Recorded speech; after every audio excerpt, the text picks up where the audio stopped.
Optimism for non-techies. In this lecture, you learn about optimism and why we think that is the way forward for Ethereum. This is not supposed to be a very technical lecture. I'm going to assume you understand, roughly speaking, what Ethereum is, but that you don't have very detailed knowledge. When necessary, I'm going to explain background information. Agenda. What are we going to do? We'll start with why rollups. Why do we even need to improve Ethereum? Why isn't Ethereum performance good enough? Then we'll talk about why rollups are the solution, or at least why I, as an employee of Optimism, think that they're the solution and how they work. After that, we'll talk about bridges that allow you to transfer messages and assets between L1 Ethereum and the rollups. And finally, we'll talk about additional resources and where you can learn more about this. Why don't we just use Ethereum? Ethereum is great, but it may not scale enough. Why? Because it has limited capacity. From time to time, this leads to congestion. Congestion leads to high gas costs. And the reason is that every transaction needs to be executed. Currently, I'm doing this lecture pre-merge by thousands of computers, every node on the network. After the merge, it might drop to a few hundreds, but that is still a lot. So transactions are expensive. Are they too expensive if we have William Whale who has 1,000 ETH and wants to convert some of them to a USDC, a stablecoin? No, he can afford it. But what about poor Jose from Peru? He needs to transfer $3 to the doctor for his ailing grandmother. He can't afford the gas fees. That's why we need to build a more scalable system so that Jose can also use Ethereum. How are we going to do this? By reducing the load. Instead of doing everything with Ethereum, we will use Ethereum just as our dispute resolution mechanism. Let's take an example from daily life. Checks. We have a dispute mechanism in our society that is called courts. It is slow, it is very, very expensive, but it exists. However, you don't go to court to cash a check. You only go to court if the check goes bouncy, bouncy, bouncy, bouncy. However, because courts exist, passing bad checks is bad policy. It's going to cost you a lot more than it is worth, and that ensures that checks usually don't bounce. What we want to do is something similar with Ethereum. Change Ethereum to our dispute resolution mechanism, the mechanism that we will use only if there is some kind of problem, and of course this means we need to provide it with all the information necessary to know if there's a problem. Now it's time for some background information. Let's talk about the blockchain trilemma. What is this? There are three things that we want in a blockchain. Of course, we want it to be secure. The whole enterprise is pointless if we can't trust the information. We also want it to be decentralized, though, which means that you won't have one or a few central authorities, central nodes that can falsify information. And we want it to be scalable. We want to be able to do as many transactions per second as necessary. You can get 2 out of 3 easily. 3 out of 3 is a problem. For example, classical IT, let's say what your bank uses, has scalability with security.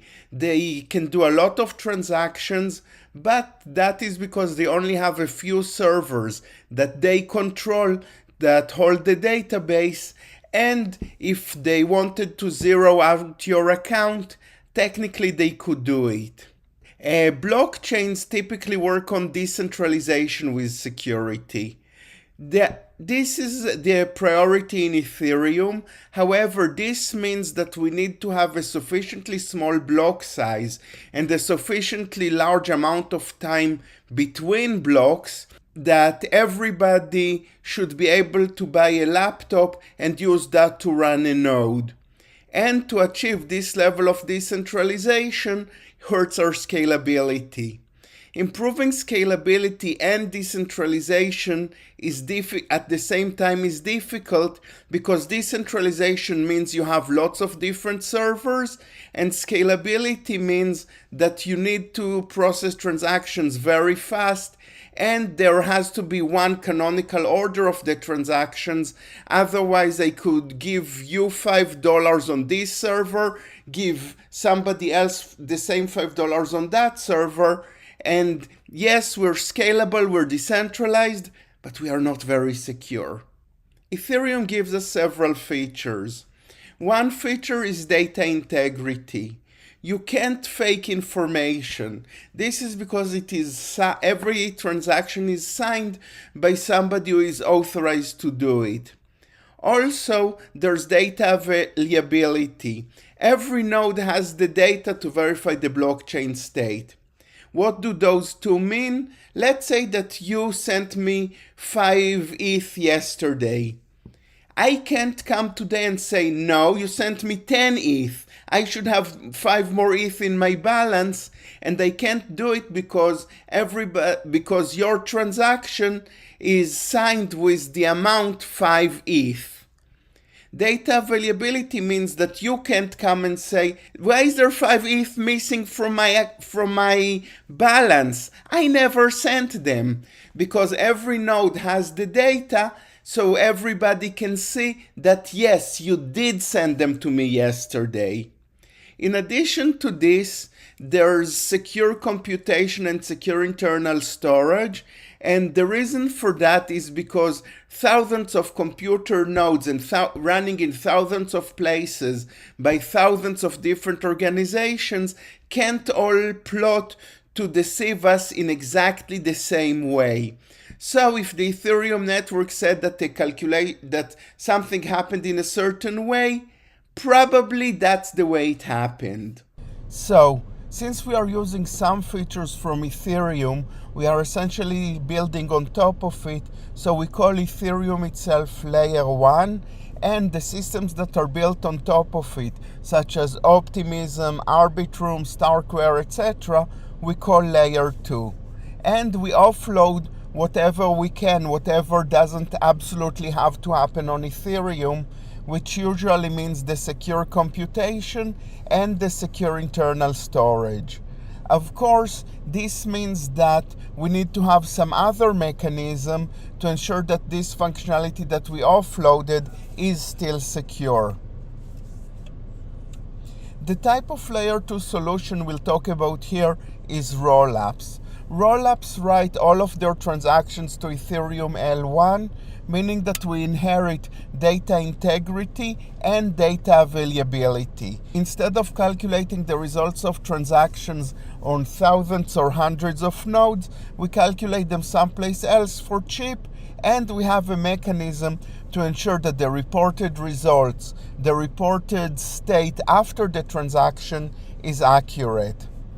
For the mechanism that we use to ensure transaction results are accurate, to make sense, we first need a little bit more background information. First, let's talk about node software. Node software is the software that actually runs the network. It can be Ethereum, it can be Optimism, it can be Arbitrum, etc. on a computer. And there are several options, there are several clients that are compatible with each other. In the case of Ethereum, there's Geth, Aragon, Besu, Nethermind, and there are a few others that are less popular. These communicate transactions and finished blocks in a peer-to-peer method, so anybody can talk to anybody. Each of those nodes verifies that the blocks are legitimate by running the transactions internally. How does that work? How do we run transactions? The answer is virtual machines. The term virtual machines means a computer that is running on top of another computer as a piece of software.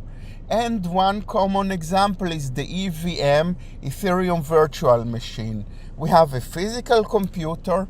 On top of the physical computer, we have node software. Let's say Geth because that's the majority of them. Part of the Geth itself is the EVM, the Ethereum Virtual Machine, and that virtual machine runs the smart contract. Why is this important? Because the verifying that the EVM ran correctly is exactly the way that we verify that transactions are processed correctly. One type of rollup is the zero knowledge rollup.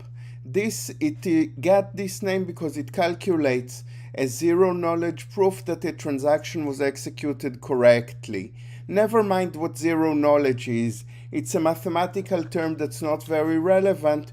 What's important is that while creating the proof is an expensive, complex calculation, verifying the proof is something that is very cheap, very easy to calculate, so it can happen on L1, and that gives us the answer, and that proves to us that the proposer is honest and that the transaction was executed correctly.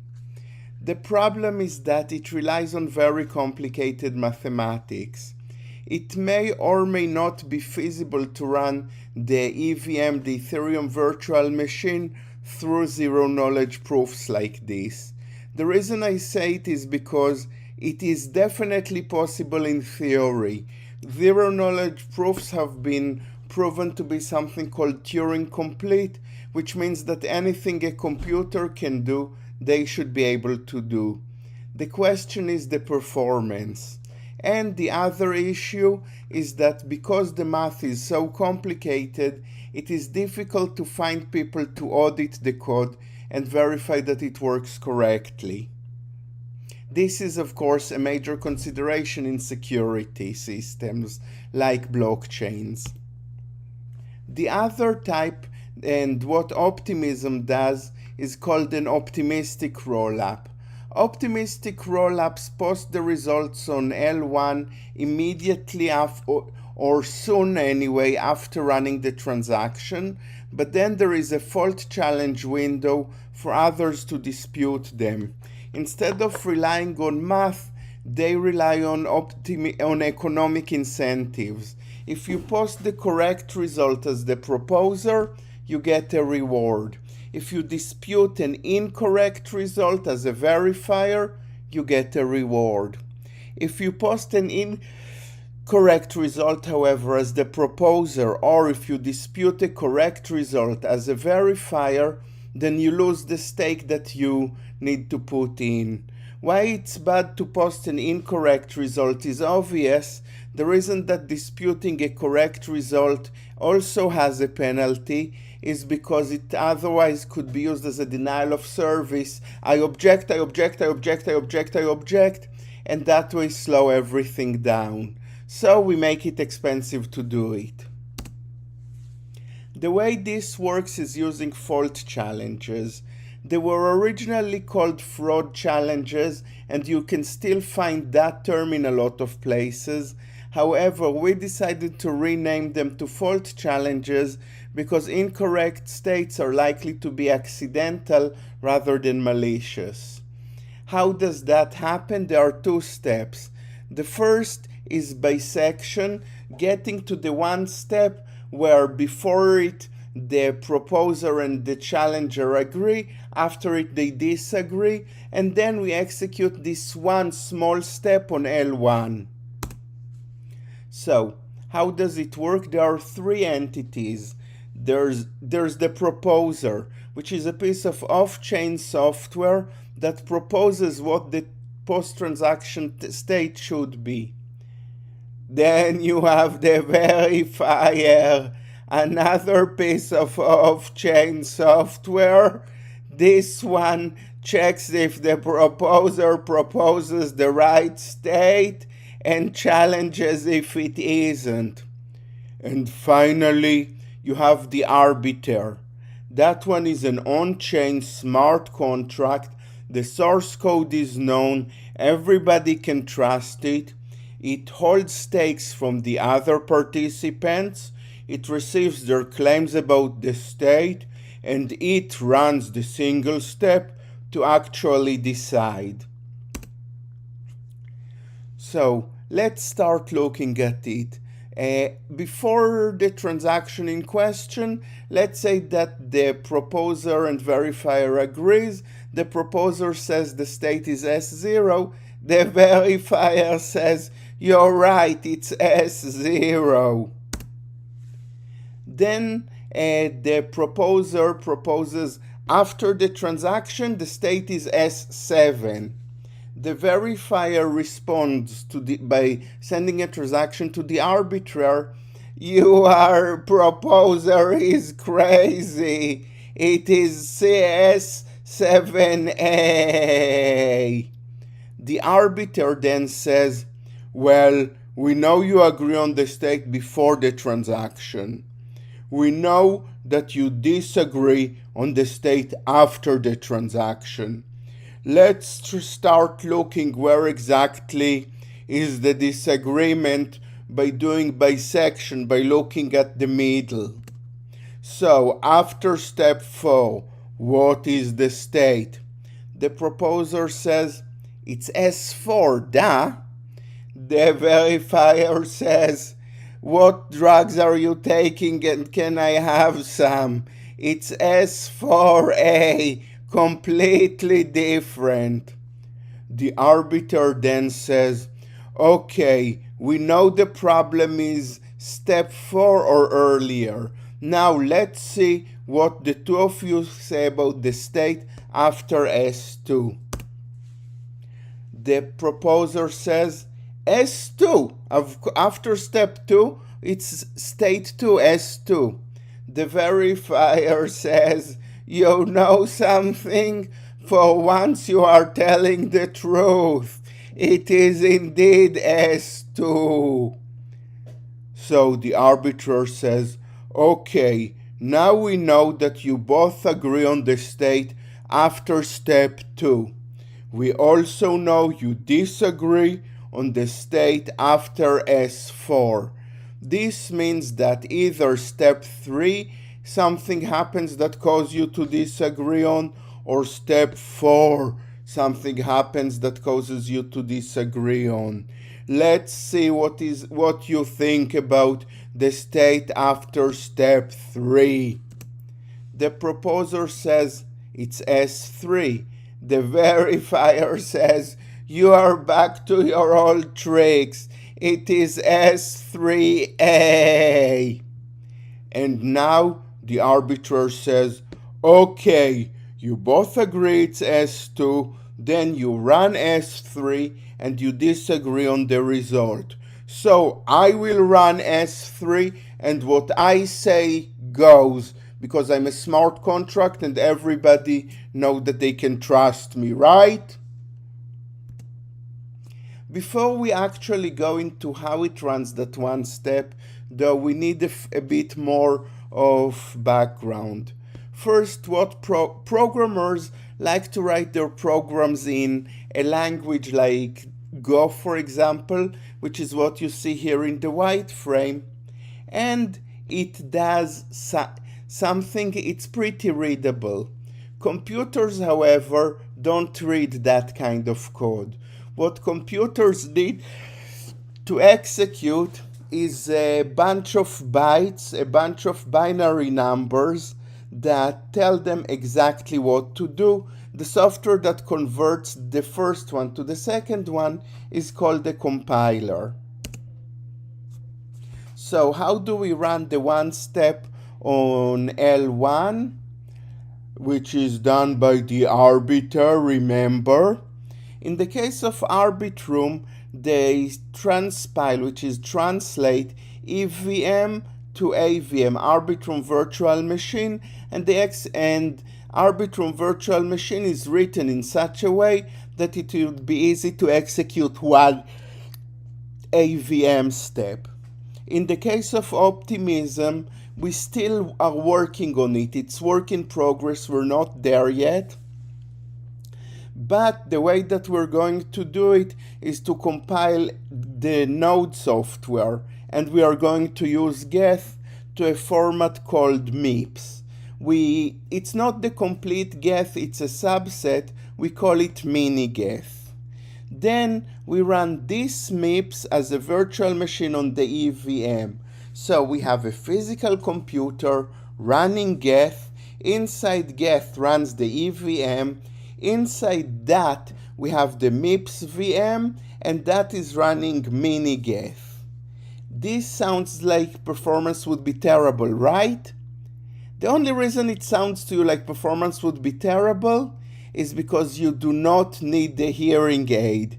It is terrible performance. However, we only need to run one step of the MIPS VM, so it's not going to take that long. And Arbitrum is also working on a similar system called Nitro. Let's put it all together. All the transactions are written to L1, and anybody can verify the state of the blockchain at any point. The state commitment is probably going to be accurate. Why? Because if there is at least one honest verifier, then they would challenge incorrect states, and therefore you would get to the correct state eventually. And the economic incentive aligns with honesty. An honest verifier would make money, whereas a dishonest proposer or a dishonest verifier would lose it. So let's see what it looks like. There are two places on L1 where we store information. One is the canonical transaction chain, and one is the state commitment contract. So in the CTC, we have block A. It is transactions 1, 2, 3, 4. In the state commitment contract, we have our state after transaction 4. We don't do it for each and every transaction. We just do it when we get to it for the currently latest. Then we have two more transactions. We write them to the canonical transaction chain as transactions 5 and 6. Then we write 7, 8, and 9 as block C. And it's been long enough, so we also update the state commitment contract, and we have published the state after transaction 9. This means that if we're going to have a challenge, a fault challenge, the challenge will have to start with agreeing on the state after transaction 4, disagreeing on the state after transaction 9, and then again with bisection it will see where exactly is the disagreement on which transaction, and then find exactly which step is the disagreement. Where is all this implemented? In a piece of software called the sequencer. The sequencer receives transactions from two places. It receives transactions from the web because it exposes an endpoint, a web server that other programs can contact. And it can also receive transactions from L1. It is more expensive to send the transactions on L1 since you need an L1 transaction. However, that is uncensorable.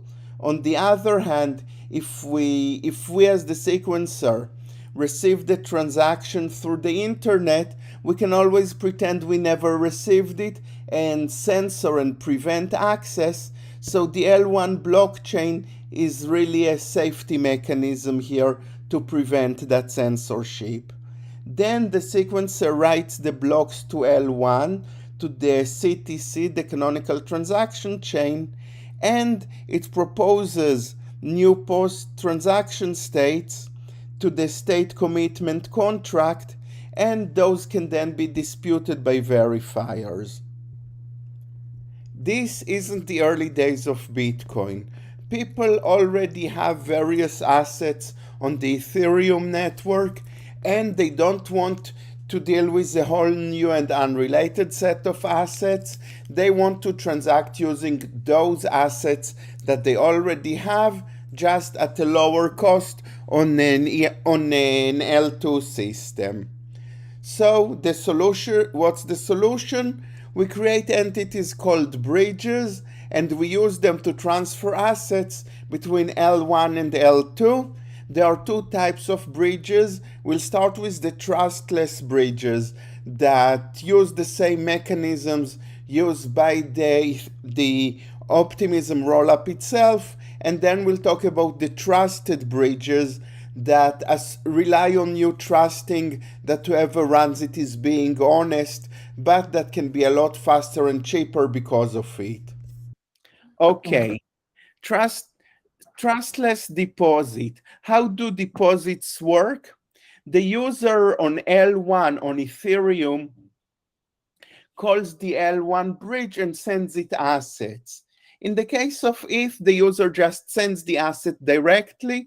In the case of ERC20, the user gives the bridge an allowance and then calls the bridge and says, hey, you have this allowance. Either case, the bridge does two things. First, it holds the assets, it locks them in the bridge, and then it sends a message to the bridge on L2. Hey, L2 bridge, listen, this user, let's say Bob, just sent me this asset. The bridge on L2 then mints the equivalent asset on L2 and gives that asset to the user from L1, typically. So this is how you get assets on L2. Now, Bob is going to use this asset, is going to transfer it. It's going to go through here, there, everywhere.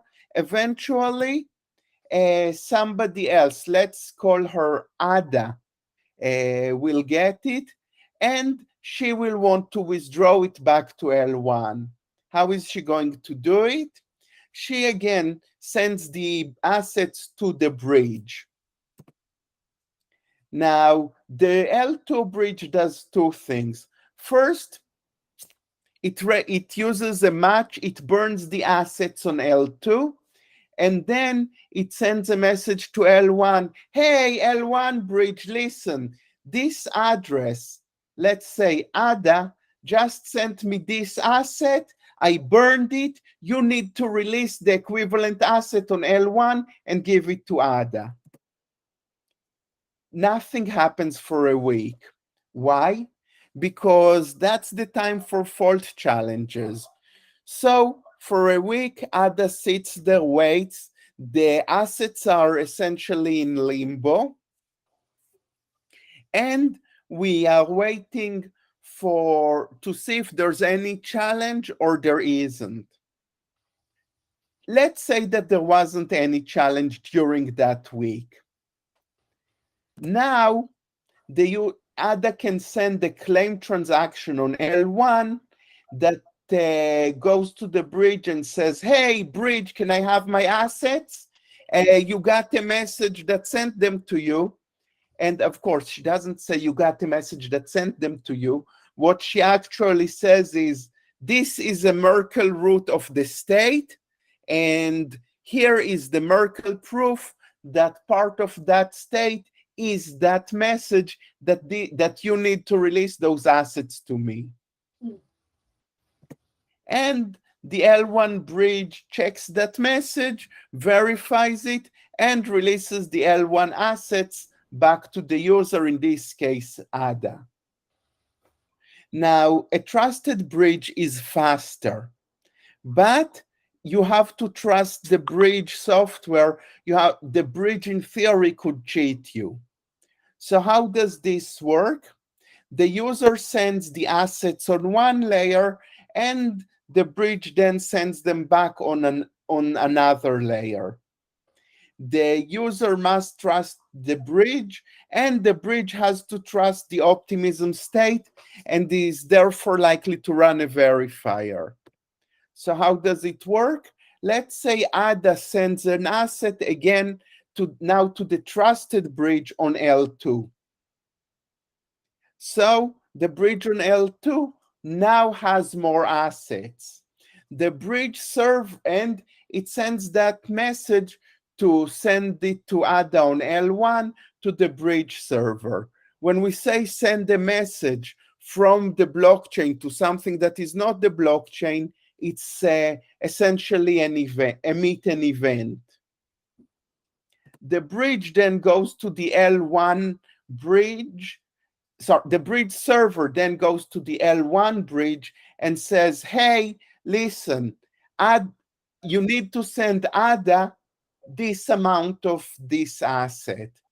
And it is usually minus a fee. Those things are for-profit businesses. However, that fee is usually a lot smaller than the fee than the cost of verifying a Merkle proof on L1. So this is a much cheaper way to do a withdrawal. The L1 bridge then sends the assets to Ada, and its asset pool gets smaller. So how do these assets pools work? They often come from liquidity providers. As you get a low return for putting the assets there, but it is a solid investment. It is backed by real assets that just take a bit of time. So it's I do it. This is where I have some ETH. And the bridge can always use the trustless bridge to balance out assets. So if it says, for example, that people usually do deposits on our bridge because it's fast, but do withdrawals on their bridge, then it has a huge L2 asset pool. And the small L1 asset pool, it is going to use our trustless bridge, and that way balance the asset pools between L2 and L1. So now that I've hopefully gotten you excited about Optimism, where can you get for more information? One place is our help center, help.optimism.io. If you go there, you can see information on getting started, how to use Optimism, etc. And if English isn't your best language, we have translations to a bunch of other languages. Alternatively, you might want to go to optimism.io itself, and here you can see not just information about us, but also about all of the applications. You can see incentives, NFTs, bridges, etc. Additionally, if you have any questions, you can go on our Discord. To get an invitation, go to discord.gateway.optimism.io. It will just make sure that you're a human and remind you to never share confidential information and things like that. And if you're just getting started, we have a special getting started workflow for you. You can go to appoptimism.io/get started, and here it would ask you how well do you know Optimism, and then, or how well do you know crypto in general, and then it would tell you what you can do and explain exactly how to do it. Of course, one of the first things you need to do is to bridge ETH into Optimism, because without ETH you can't run any transactions. If you want a more playful version of this, we also have op.atlantis.world, which gives you a more playful and retro vibe version of the same thing. So here we are. We can talk to users. Okay, let's get some quests.